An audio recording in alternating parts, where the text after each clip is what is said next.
Tonight in our first story, an apology from South African Airways to its passengers on board a flight to Dallas International Airport, Washington, D.C. on Sunday following some technical challenges. The flight was forced to land after the pilots reportedly discovered a mishap shortly after takeoff.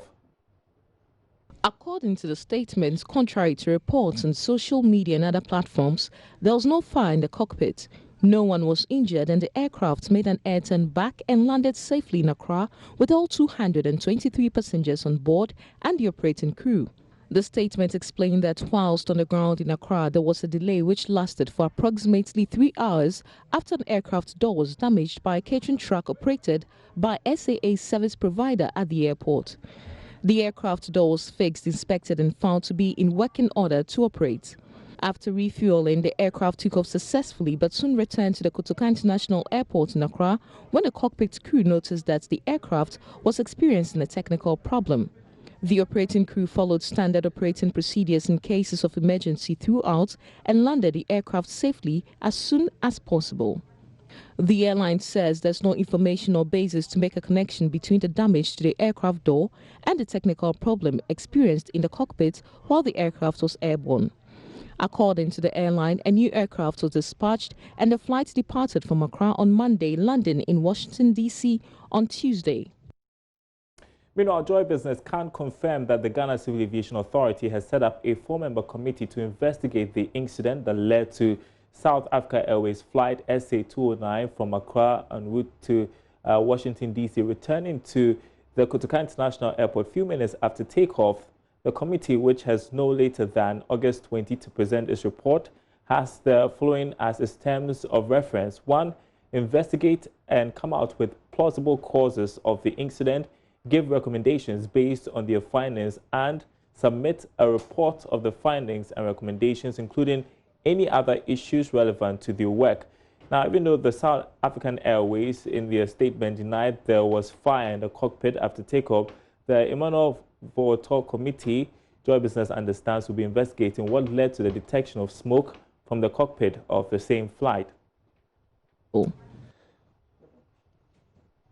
But still in the aviation sector, the Minister for Aviation, Kofi Adai, is urging more private sector participation through private-public partnerships to access the necessary capital needed to develop the industry. Kofi Adai made this call during the Aviation Sector Media Performance Review, which was under the theme, The Role of Aviation in Boosting Economic Growth in the Era of African Continental Free Trade Area. Now, speaking to Joy Business, the Aviation Minister noted the private sector had a lot to offer, especially in the areas of infrastructure development. Really explore newer areas where we can get some funding to transform the nation through the aviation sector. And indeed, that's what the President has charged us to do. So therefore, we have no other choice than to look to the private sector, where there will be some funds available from interested investors who would want to help develop the infrastructure, who want to help deliver certain key services in the aviation sector, and who want to make sure that we take Ghana to a level that's comparable to other countries of the world. We're doing quite well in the sub-region, and as I stated, the figures in terms of the passenger throughput at the airport are rising significantly by the day. And now we're talking about an average of at least 8,000 passengers throughput per day from the Terminal 3. And that's really adding up to something that may well be in the range of 3 million, if not more than 3 million by the end of this year. We hadn't expected that. We'd been hovering around the 2.25 million range in the past couple of years. With that, it shows that there's a lot of growing interest and confidence in Ghana, and the aviation hub vision of the President is really coming to fruition. What else is required?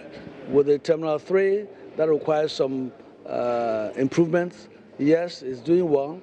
We need to work on that for Terminal 2, Terminal 1, and then the North Apron, and then the other infrastructure involving the improved air navigation services with modern state-of-the-art equipment and so on. We will not be able to get these from tax revenues.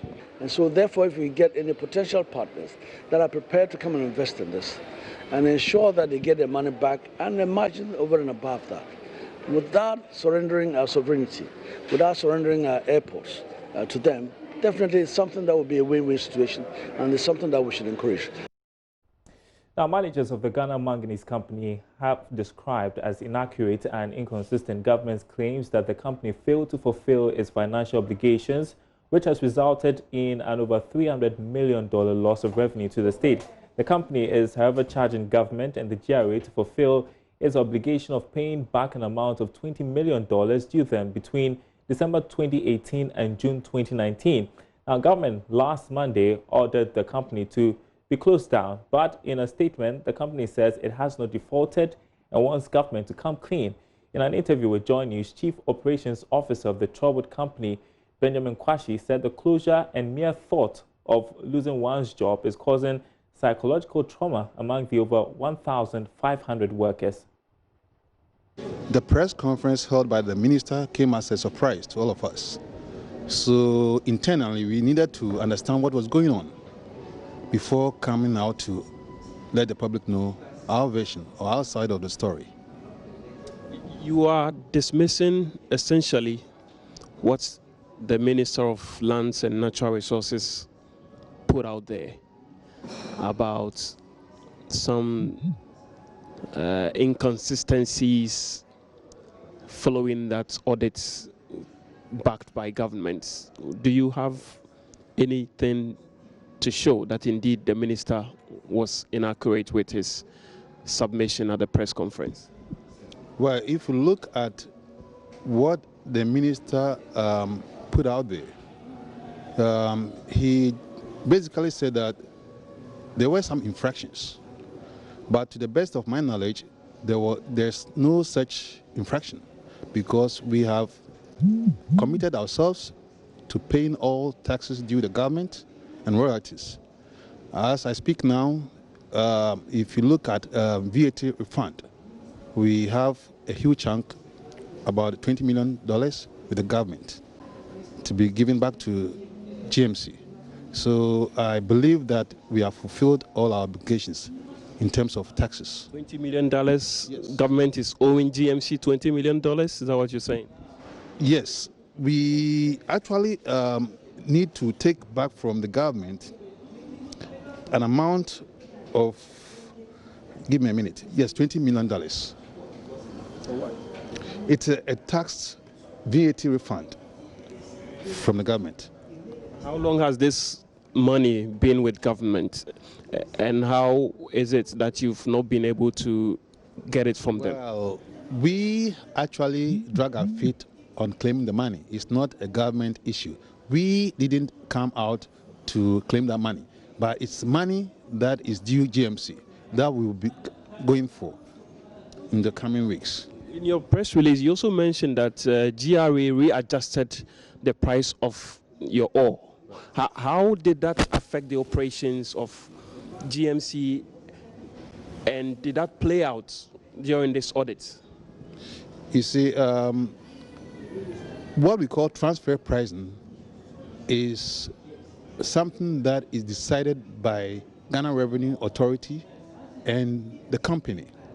So we sit down and then discuss the best price for our manganese ore that is shipped outside the country.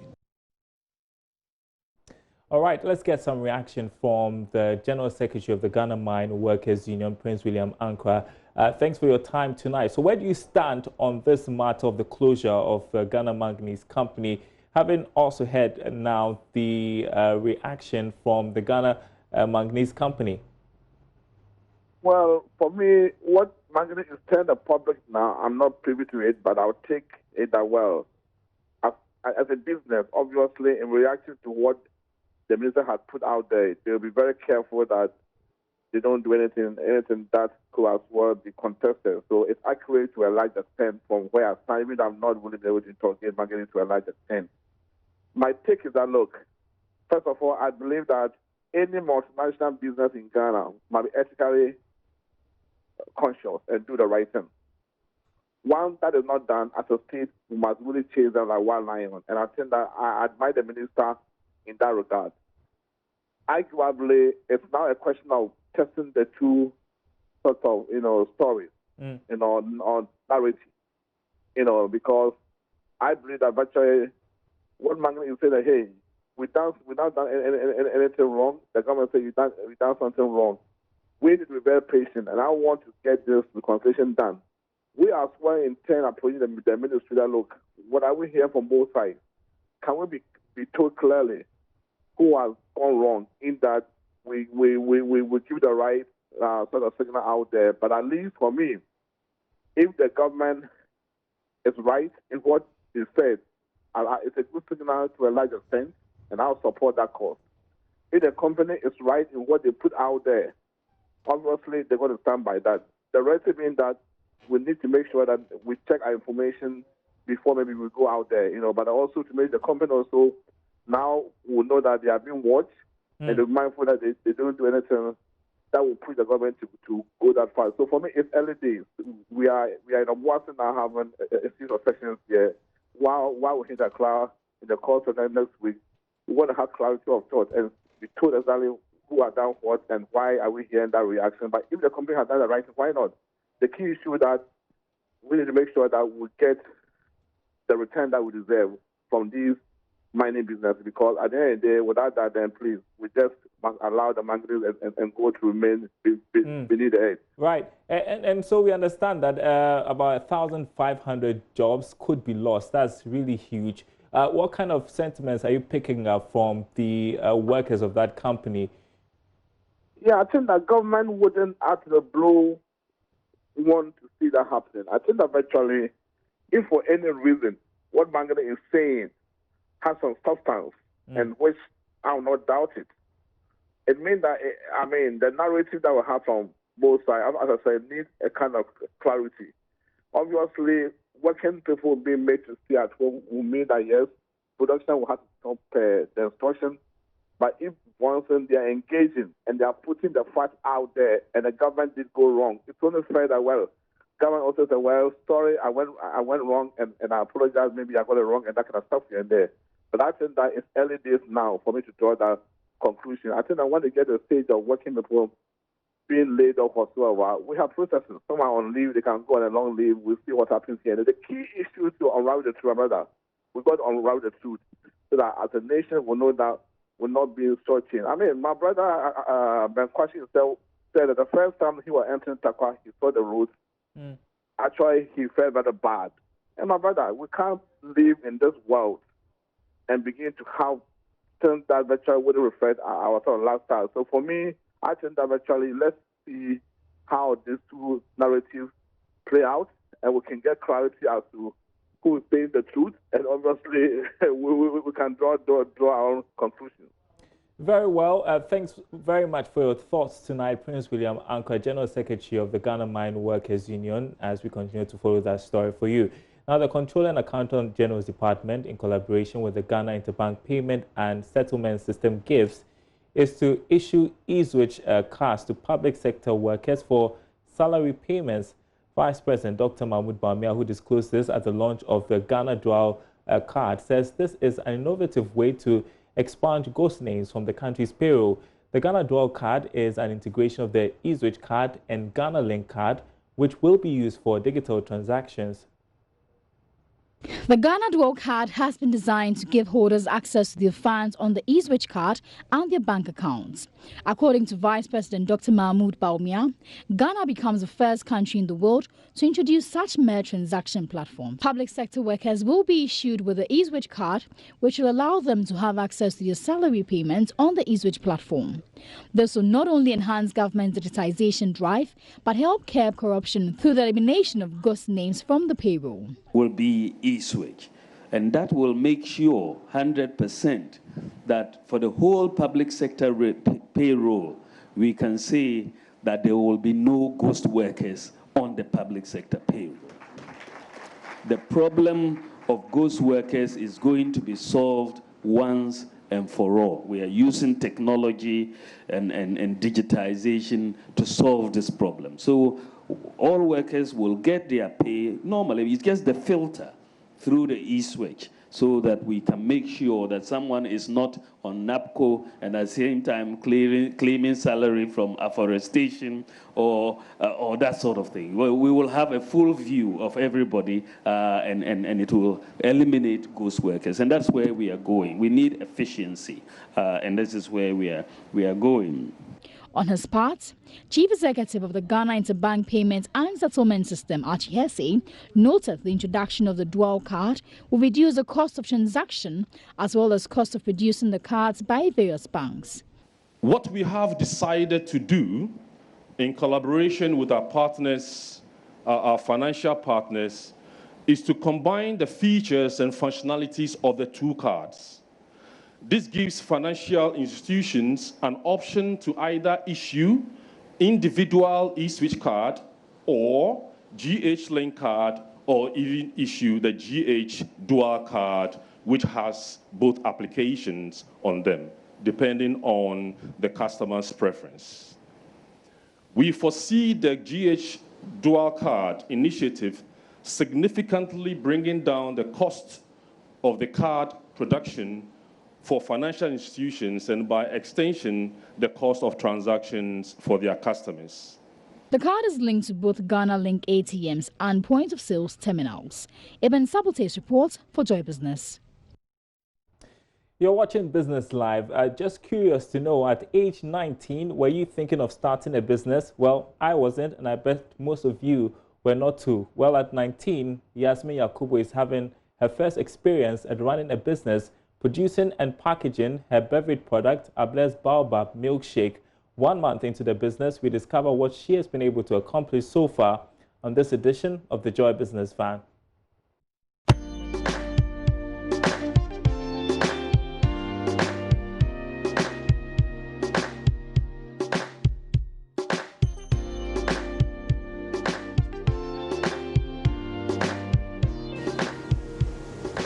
So this is the baobab fruit? Yes, please. Tell me about this.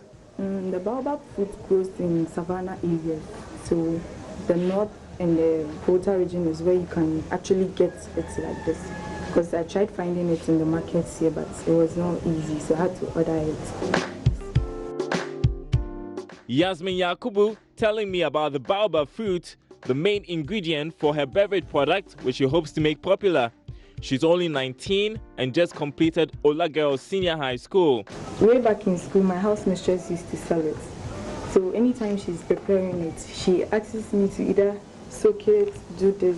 So with a quick mind, I learned it by myself before she herself actually told me how to do it. So I learned it from my house mistress in school. So instead of staying at home and doing nothing as she waits to enter the university, Yasmin decided she'd put the skills she had acquired to good use. With some startup capital from her parents, she started making her baobab milkshake to commercialize.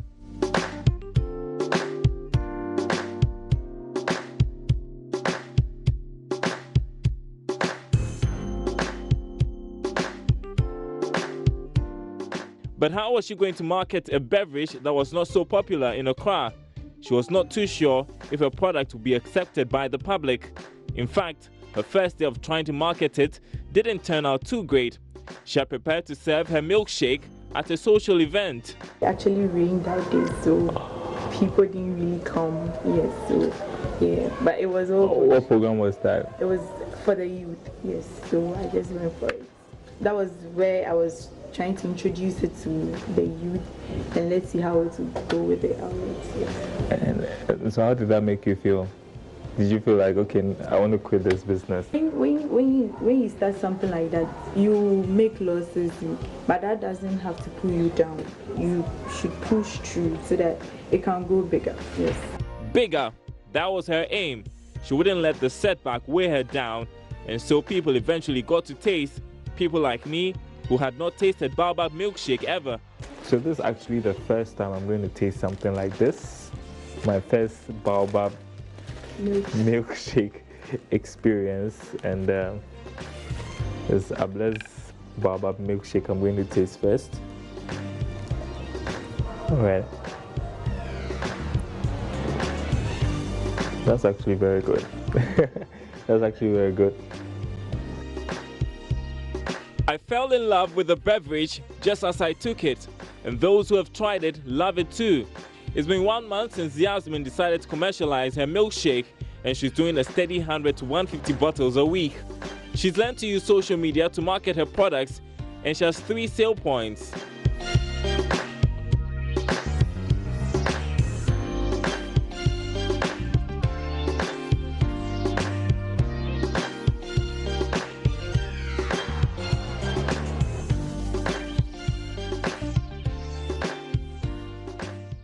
Yasmin is still trying to put together a business plan. She admits there are a lot of things she needs to learn if she wants to be a successful entrepreneur. She really has big plans. My plan is to have a mini bar and employ a lot of people, yes, and to become successful. Okay, so how many years are you giving yourself? I mean, what do you want to see in, like, let's say 5 years? 5 years. Having a big company, having it nationwide, and making it available to people. So what has 1 month of entrepreneurship taught her? It has taught me a lot. Sometimes you make losses, sometimes you make gains. So when you make the losses, that doesn't mean your empire should come down. Yes, it means you should have more efforts and push it to where you expect it to be. Yes. It falling down maybe for the first time doesn't have to push you back, but it rather should pull you forward in order to achieve what you really want to achieve. Yasmin wants to pursue graphic designing too, or read philosophy when she gains admission to the university.